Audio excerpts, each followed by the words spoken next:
Hello friends, मैं RJ आपकी gardener दोस्त और आप देख रहे हैं आज हमारे गार्डन में खिला है ये इतना बिग हिबिस्कस फ्लावर। बहुत बड़ा साइज़ है इसका, देखिए कितना खूबसूरत फ्लावर है। दोस्तों, हिबिस्कस हमें बहुत जगहों पर नज़र आता है, बहुत सारे रंगों में भी नज़र आता है। ये सिर्फ एक डेकोरेशन देने वाला ही प्लांट नहीं है ये कि हमारे गार्डन को खूबसूरत बना रहा है, बल्कि ये एक मेडिसिनल प्लांट भी है।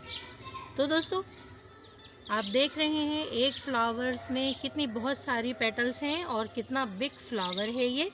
ग्रीन ग्रीन पत्तों वाला ये फ्लावर देखिए, और इसकी लीव्स भी कितनी ग्रीन है और कुछ बिग साइज़ की हैं। दोस्तों, देसी हिबिस्कस फ्लावर रेड कलर में आते हैं, जो कि एक मेडिसिनल प्लांट भी हैं। उसकी टी बनाकर पी जाती है और उसमें है बहुत सारे हेल्थ बेनिफिट्स। तो दोस्तों, गूगल पे जाके सर्च कीजिए हिबिस्कस फ्लावरिंग प्लांट के बारे में और फ़ायदा उठाइए आप भी इसके बेनिफिट्स से। ओके दोस्तों, अगर आपको हमारी ये छोटी सी वीडियो पसंद आती है मेरे पिंक हिबिस्कस फ्लावर पे, तो प्लीज़ मेरे चैनल को सब्सक्राइब कीजिए, वीडियो को लाइक कीजिए और शेयर कीजिए।